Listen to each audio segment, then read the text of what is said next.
मैत्रिणींनो, सण म्हटलं की खूप सारी धावपळ असते आणि या धावपळीमध्ये आपल्याला सुचत नाही की नेमकी मी हेअरस्टाईल कोणती करू. तर तुमच्यासाठी आज मी अगदी सोपी आणि अगदी चुटकीत होणारी हेअरस्टाईल घेऊन आलेली आहे. त्यामुळे व्हिडिओ शेवटपर्यंत बघा, व्हिडिओला लाईक करा आणि चॅनलला सबस्क्राईब करा. तर सुरुवातीला तुम्हाला जसं हवं तसं तुम्ही पार्टिशन करू शकता. फ्रंट हेअरस्टाईल तुम्ही तुमच्या चॉईसची, तुमच्या आवडीची कशीही करू शकता.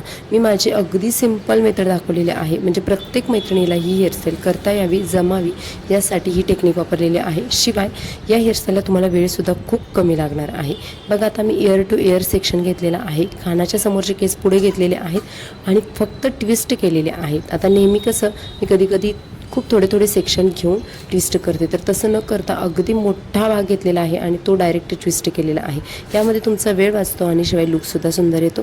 या पद्धतीनेच आपल्याला दुसऱ्या साईडलासुद्धा अशाच पद्धतीने केस कानाच्या समोरचे पुढे घ्यायचे आहेत आणि त्यानंतर हा इथेसुद्धा एक ट्विस्ट द्यायचा आहे. खूप सुंदर दिसतात या हेअरस्टाईल. आणि सणवार म्हटलं की आपल्याकडे धावपळ असते, खूप घाई गडबड असते आणि त्यावेळेस नेमकं सुचतही नाहीत की हेअरस्टाईल कोणत्या करायच्या आहेत.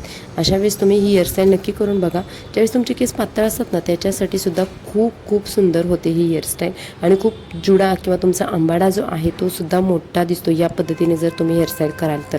समोरची हेअरस्टाईल झाल्यानंतर आपल्याला पाठीमागचे केस विंचरून घ्यायचे आहेत. 2 क्लिप्स किंवा ज्या पिन आहेत त्या आपण अगोदरच ऑलरेडी लावलेल्या आहेत. पुढचे भाग सेट केलेले आहेत. त्यानंतर पाठीमागचे फक्त केस आहेत ते एका रबरने सेट करून घ्यायचे आहेत. जेव्हा तुमचे केस खूप पातळ असतात ना, त्यावेळेस तर खूप आणखी प्रॉब्लेम होतो की हेअरस्टाईल कशी करावी. अशा वेळेस तुम्ही एक डोनट घ्यायचा आहे. हा डोनट जिथे आपण पोणी बांधलेला आहे तशाच पद्धतीने या केसांमधून काढून घ्यायचा आहे आणि डोनट आपल्याला दोन्ही बाजूने पूर्ण सिक्युअर करून घ्यायचा आहे. कारण हा डोनट जर हल्ला तर आपली पूर्ण हेअरस्टाईल खराब होते. हे होऊ नये म्हणून आपल्याला हा डोनट सिक्युअर करायचा.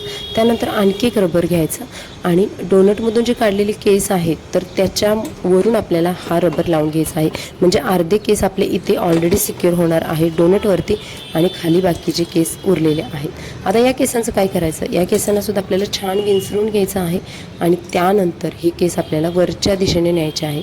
आता बघा, वरच्या दिशेने अशा पद्धतीने न्यायचे की जो आपला अर्धा उरलेला जो डोनट आहे, जो रिकामा दिसतोय, तर तो कवर करण्याचा प्रयत्न आपल्याला या केसाने करायचा आहे. आणि कवर होतात सुद्धा. अगदी एक राऊंड जरी मारला, तुमचे केस छोटे असतील तरीसुद्धा एक राऊंडनी हा डोनट आपला कवर होतो आणि इथे आपली हेअरस्टाईलसुद्धा कंप्लीट होते. किती सोपे आहे, तुम्ही बघितलं तर ना, अगदी 1 मिनिटामध्ये तुमची हेअरस्टाईल होऊन जाते.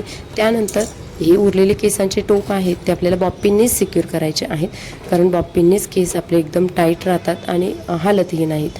आणि इथे आपली हेअरस्टाईल कंप्लीट झालेली आहे. तुम्ही डेकोरेटिव्ह गजरे वापरा, डुप्लिकेट वापरा, ओरिजिनल वापरा, तुम्हाला जसं आवडते तसं. एखादा मोत्याचा गजरासुद्धा तुम्ही वापरून अशा पद्धतीने तुमची हेअरस्टाईल कंप्लीट करू शकता. आणि एक युनिक लुक देणारी ही हेअरस्टाईल आहे आणि अजिबात हालतसुद्धा नाही. अगदी चुटकीत होणारी हेअरस्टाईल तुम्हाला कशी वाटली कमेंट्समध्ये नक्की सांगा. भेटून नवीन व्हिडिओमध्ये. Bye bye.